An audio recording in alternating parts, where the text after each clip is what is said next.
مسجد نبوی کی تعمیر بہت شاندار تھی، لیکن ایک بات بہت عجیب لگی کہ جب ساری مسجد کو نئے سرے سے تعمیر کیا گیا تو روضہ رسول کے گنبد اور مینار اور ریاض الجنہ کے مینار ابھی تک پرانے کیوں ہیں؟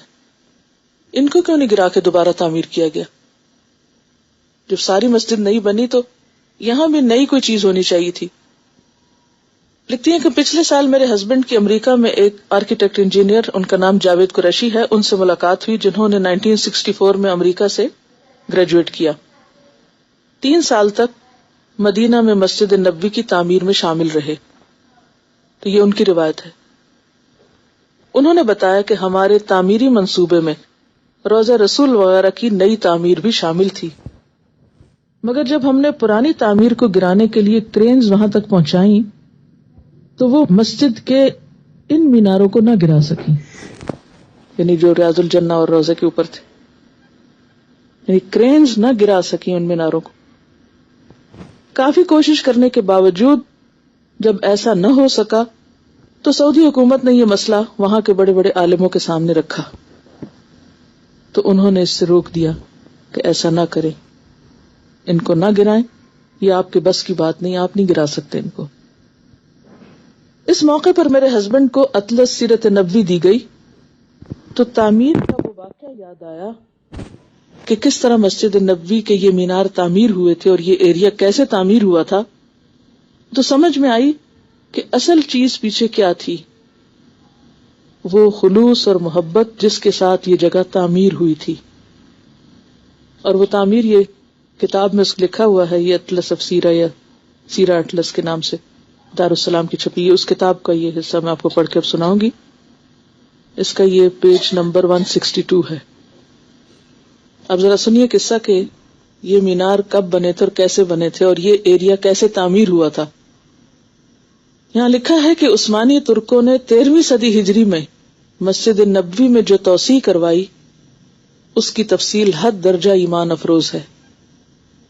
ترکوں نے جب اس کام کا ارادہ کر لیا تو انہوں نے اپنی وسیع و عریض سلطنت میں اعلان عام کیا کہ انہیں عمارت سازی سے متعلق مختلف علوم اور فنون کے ماہرین درکار، یعنی عمارت بنانے والے بہترین ماہرین درکار ہیں۔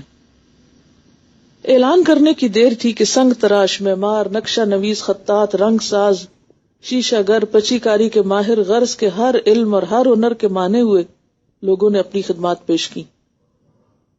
ترک حکومت نے اپنے تمام اہلکاروں اور سفیروں کو ہدایت کی کہ ان تمام ماہرین اور ان کے خاندانوں کو سفر کی ہر سہولت وہاں پہنچائی جائے۔ پھر قسطنطنیہ کے باہر ایک شہر بسایا گیا جس میں اطراف عالم سے آنے والے ان قافلوں کو اتار کر ہر شعبے کے ماہرین کو الگ الگ محلوں میں بسایا گیا۔ اس سارے عمل میں کئی سال لگے، یعنی شہر بسانے میں۔ اس کے بعد عقیدت اور حیرت کا ایک نیا باب شروع ہوا۔ خلیفہ وقت جو اس وقت کی معلوم دنیا کے سب سے بڑا فرما روا تھا، خود نئے بسائے گئے شہر میں آیا اور ہر شعبے کے ماہر کو تاکید کی کہ اپنے ذہین ترین بچے کو اپنا فن سکھاؤ، اور اس طرح سکھاؤ کہ اس فن میں اسے یکتا و بے مثال کر دو۔ اس اثنا میں ترک حکومت اس بچے کو قرآن حفظ کرائے گی اور شہ سوار بنائے گی۔ دنیا کی تاریخ کا یہ عجیب و غریب منصوبہ کئی سال جاری رہا۔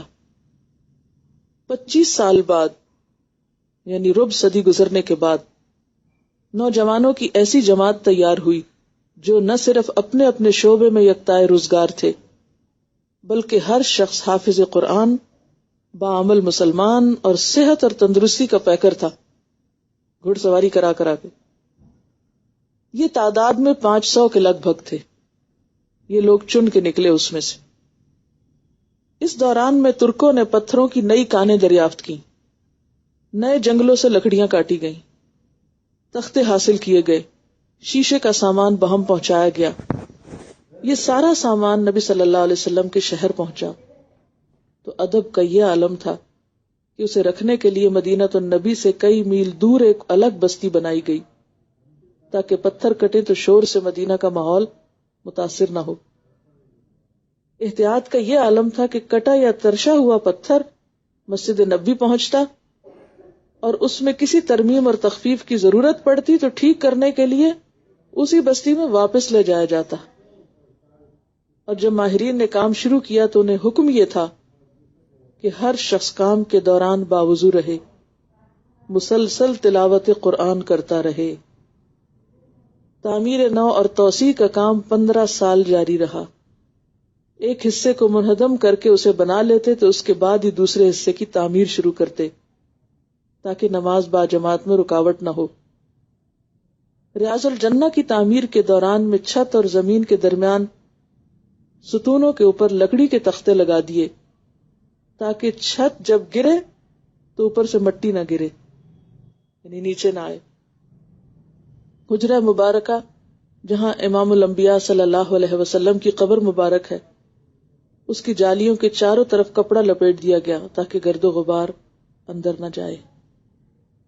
اس جذبے اور اس محنت کے ساتھ جب ایک کام کیا گیا تو پھر یہ کرینے کیسے گرائیں اس کو. تو آپ میں سے بھی جو لوگ گئے ہوں گے انہوں نے دیکھا ہوگا کہ ساری مسجد بالکل نئے سٹائل پر ہے، لیکن وہ ایریا ویسا ہی ہے جیسا اس وقت بنا، ترکوں کے دور میں بنا، 13ویں صدی میں بنا. تو بات یہ ہے کہ دین کا کام خالص نیت، خالص جذبے اور محنت اور واقعی سچائی مانگتا ہے. اس سارے میں اصل چیز کیا ہے؟ سچائی. کیونکہ جب تک یہ سچائی نہ ہو تو محض باتوں سے دنیا نہیں بدلا کرتی. ابراہیم علیہ السلام کی بات میں بھی سچائی تھی، اور پھر اسماعیل علیہ السلام بھی سچائی کے پیکر تھے.